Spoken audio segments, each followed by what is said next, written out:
गोपाल जी ने भी इस तरह के कॉटन के पतले पतले कपड़े पहन लिए हैं कि गर्मी बहुत हो रही है। तो ये काट ली है हरी मिर्ची और ये करेले के लिए काटी है, थोड़ी ज़्यादा है। थोड़ी था वरना तो आरओ का पानी फैलता ही रहता है।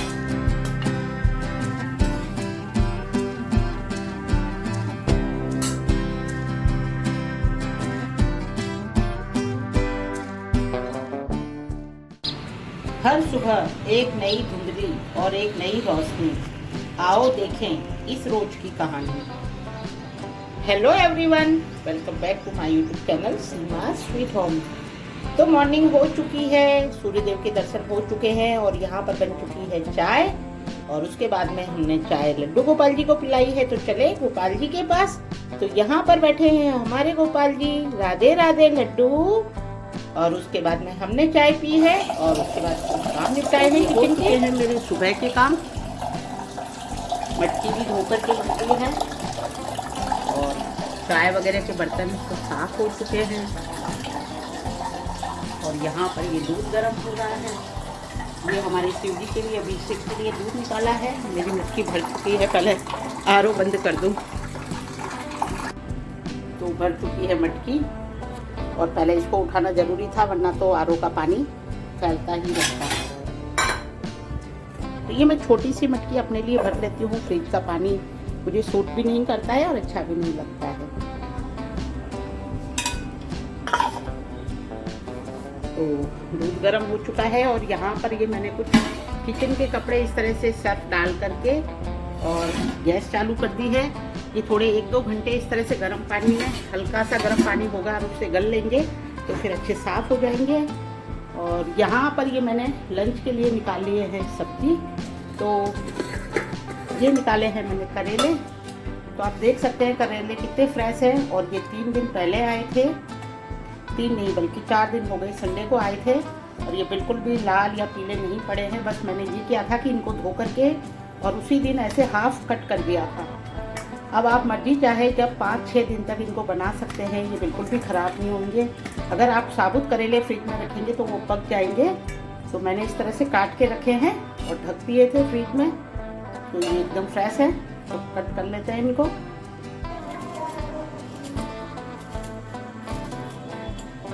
तो ये कट हो चुके हैं इस तरह स्लाइस में, जैसा भी मर्जी चाहे आप काट सकते हैं।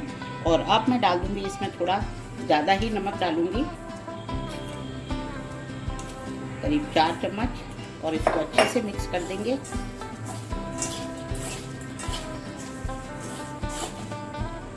और ढक करके कम से कम 3 से 4 घंटे के लिए छोड़ देंगे। तो ये दूध गर्म हो चुका है, हमने ये गैस भी बंद कर दी है और ये करेले हमारे कट चुके हैं। तो सारा काम एक बार का फिनिश है। अब रेडी होकर के चलते हैं क्लास में। Good morning. तो रेडी होकर के जा रहे हैं फिटनेस क्लास। और आज मैं अकेली क्यों, क्योंकि मेरी फ्रेंड आ रही है शायद। Good morning sir.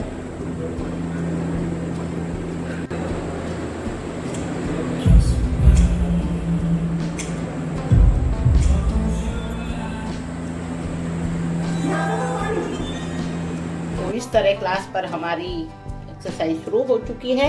तो जैसा कि हम स्टार्ट करते हैं वार्म अप से, तो आज वापस स्टार्टिंग से आपको वही दिखाया है। और उसके बाद में, और जैसा कि हमने पहले अगले वाले ब्लॉग में बताया था कि सर ने हमको पूरा 1 मंथ का हार्ड चैलेंज दिया है। तो उसमें सर एक्सरसाइज भी ज़्यादा ही करवा रहे हैं। तो वो डेली कुछ ना कुछ अलग वाली एक्सरसाइज करवा रहे हैं। तो आज भी उन्होंने पूरा काउंटिंग करके हमसे बहुत ज़्यादा ही एक्सरसाइज करवाई थी और सभी लोग थक चुके थे। और जैसा कि मैंने कहा था कि जो हमारे बैच के कुछ लोग नहीं आ रहे थे उनको फोन भी कर दिए थे। तो असर दिख रहा है, धीरे धीरे सभी ने आना शुरू कर दिया है। तो इस तरह ये हुई हमारी एक्सरसाइज। और वापस से हम देखते हैं 1 महीने के बाद में क्या चेंज आता है जो। और इस तरह से एक्सरसाइज करने के बाद आ चुके हैं घर पे। और घर पे आते से ही जैसे मैंने बताया था कि चिंटू अभी उसके एग्जाम चलेंगे, तो वो घर पे ही है। तो उसने आते ही आज डिमांड की कि नहीं आज तो पोहा ही खाना है ब्रेकफास्ट में।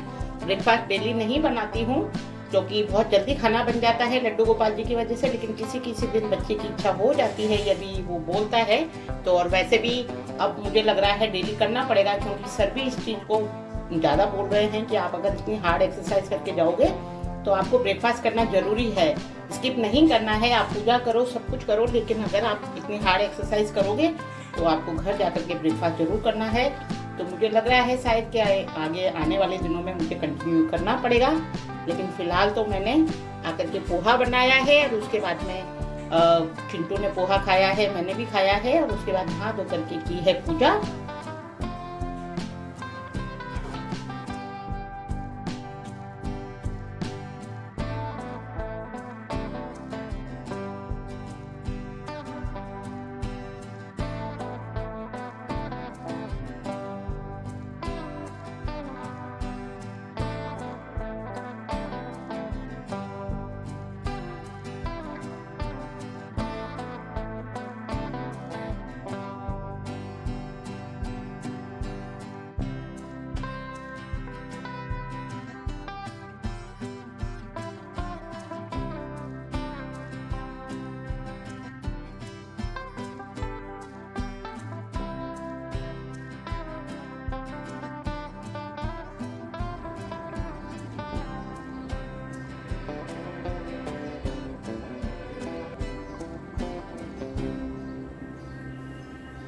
हेलो एवरीवन, जय श्री कृष्णा, राधे राधे। स्वागत है आपका सीमा स्वीट होम में। तो हमारी पूजा हो चुकी है, लड्डू गोपाल जी से मिलेंगे और उसके बाद चलेंगे किचन में। तो बहुत सारे काम करने रहते हैं, सुबह से तो कर ही लिए हैं, हालांकि सारा शेयर नहीं कर पाते हैं, लेकिन हमसे जो भी बन पा रहा है हम आपके साथ सारा शेयर कर रहे हैं। तो चलिए पहले लड्डू गोपाल जी के दर्शन करते हैं और फिर चलते हैं किचन में। तो यहाँ पर बैठे हैं हमारे गोपाल जी। राधे राधे लड्डू। और भाई अब तो हमारे लड्डू गोपाल जी ने भी इस तरह के कॉटन के पतले पतले कपड़े पहन लिए हैं कि गर्मी बहुत हो रही है। और ये 15 दिन हो चुके हैं, अमावस्या गई है तो हमारी तुलसी माता भी सूख गई है। अब और दूसरी डाली लाएंगे, यानी अमावस्या से पूर्णिमा से अमावस्या तक 15 दिन तक अच्छे से चली है, तो मतलब 15 दिन तो चली जाती है। तो आ चुके हैं फिर से किचन में।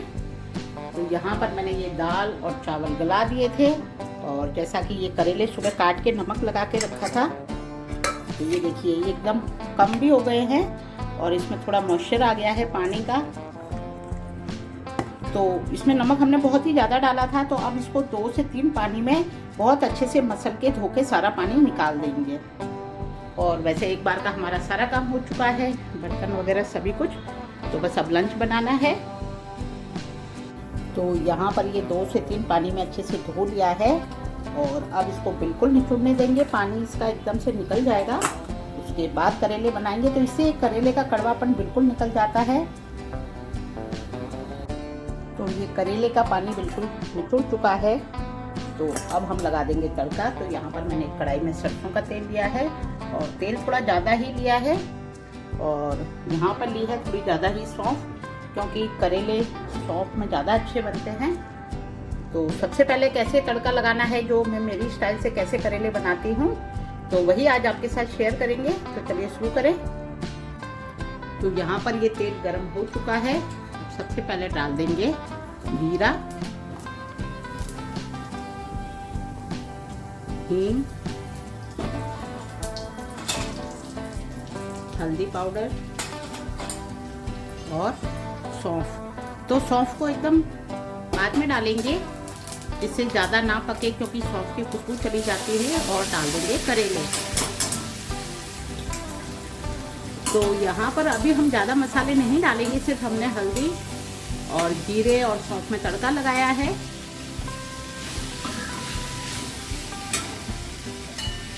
और डाल देंगे नमक। तो नमक कम ही डालेंगे, क्योंकि हमने पहले करेलों को नमक में गला लिया था, तो आप ज़्यादा नमक नहीं डालना है।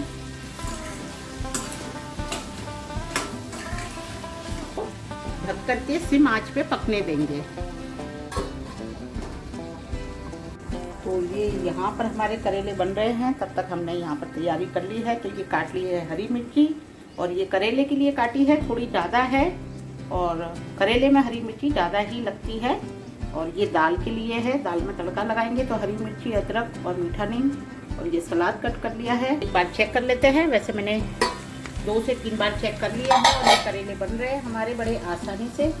तो इनको एकदम सिम आंच पर ही बनाना है। हमने कोई मसाले अभी डाले नहीं हैं। और इस तरह से ये दिख पा रहे होंगे कि ये हल्का हल्का भुनने भी लग गए हैं नीचे से। तो जब तक ये सारे करेले इस तरह से भुन नहीं जाएंगे तब तक हम पकाएंगे इनको और बीच बीच में चेक करते रहेंगे। तो अब एक बार फिर से देख लेते हैं। हालांकि मैं बीच बीच में इनको चेक कर रही हूँ लगातार। तो इस तरह से ये भुनते जा रहे हैं। और एक सबसे बड़ी पहचान है कि ये तेल रिलीज कर देते हैं। ये देखिए एकदम से तेल निकल गया है, मतलब कि हमारे करेले बहुत अच्छे से बन चुके हैं। तो अब हम करेंगे इसमें मसाले की प्रोसेस। तो उसके लिए यहाँ पर मैं साइड में पूरा करेले हटा दूंगी और ये बीच में इस तरह से जगह बना करके, और जो हमने थोड़ी ज़्यादा ही मिर्ची कट की है वो सारी इसमें डाल देंगे। तो ये मिर्ची इतनी ज़्यादा इसलिए डाली है कि करेले कड़वे होते हैं और उसको ज़्यादा मसाले की ज़रूरत होती है। तो इस तरह से ये डालने से इसका कड़वापन दब जाएगा। तो मिर्ची के हिसाब का ही थोड़ा सा नमक डाल देंगे और सारे करेले मिर्ची के ऊपर ही दबा देंगे इस तरह से, क्योंकि हमने पहले मिर्ची फ्राई नहीं की है। क्योंकि यदि पहले कर देते तो फिर करेले में से जलने की बदबू आती है। और अब डाल देंगे हम सूखे मसाले। तो सबसे पहले डालेंगे धनिया पाउडर। तो मैंने जैसे कहा कि मसाले थोड़े ज़्यादा ही पड़ेंगे। लाल मिर्ची और ऊपर से डाल देंगे नींबू। तो ये नींबू मैंने पूरा एक नींबू का रस निचोड़ा है, तो नींबू भी ज़्यादा ही लगेगा। तो इस तरह से थोड़ा थोड़ा सभी पर डाल देंगे।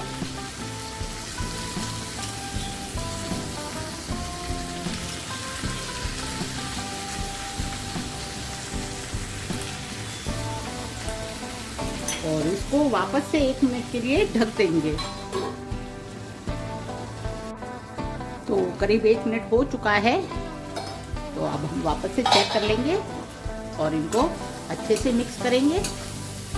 तो ये हमारी मिर्ची भी अच्छे से फ्राई हो चुकी है।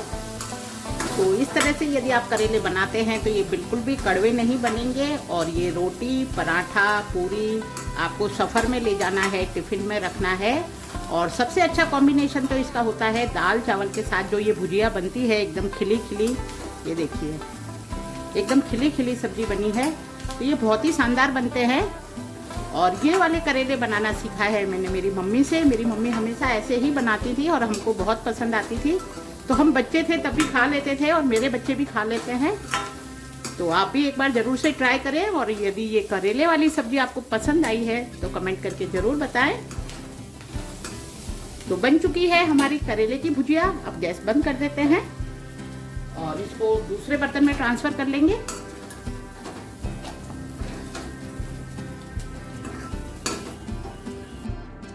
तो ये हमने सारे करेले निकाल लिए हैं और आप देख सकते हैं ना हमारे करेले चिपके हैं और कढ़ाई भी बिल्कुल साफ हो चुकी है। तो अब इसी कढ़ाई में हम दाल में तड़का लगाएंगे। यहाँ पर ऑयल,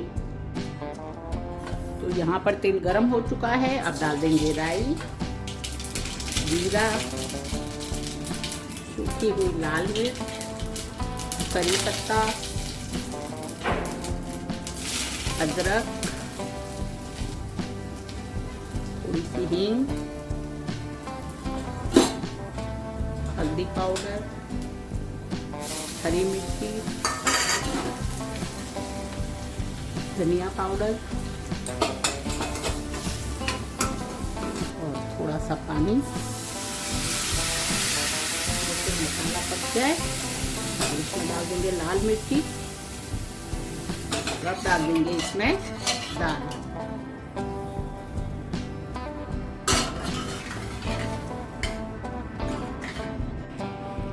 तो लग चुकी है लड्डू गोपाल जी की थाली। तो आज लड्डू गोपाल जी की थाली में है तुअर की दाल, मीठे चावल, चावल में घी डालना भूल गए तो डाल देते हैं घी, और करेले की मसाले वाली सब्जी, खीरा टमाटर, चपाती और रख देते हैं तुलसी। तो चले भोग लगाएं लड्डू गोपाल जी का। तो इस तरह लड्डू गोपाल जी को भोग लगाने के बाद में सबसे पहले चिंटू ने लंच किया है, जैसा कि हमारा डेली ही होता है। और मैं कुछ कामों में लग जाती हूँ या तैयारी करने लगती हूँ। या खाना पूरा सर्व करने लग जाती हूँ, तो मेरा डेली का यही रहता है, या फिर मैं गर्म चपातियाँ सेकती हूँ। तो डेली का यही रूटीन है और सारा आपके साथ शेयर किया है। और प्लस आज जो हमने करेले की सब्जी आपके साथ में शेयर की है, इसकी रेसिपी, तो आप जरूर से एक बार ट्राई करें। करेले बिल्कुल कड़वे नहीं बनेंगे और बहुत ही टेस्टी बनेंगे, जैसा कि हमने पहले बताया है। तो चलिए चलते हैं फिर मिलने के लिए। तब तक के लिए अपना ख्याल रखें, अपनों का ख्याल रखें, खुश रहें, एंजॉय करें, पूजा पाठ करते रहें। तो फिर मिलते हैं। Bye bye, take care, thanks for watching.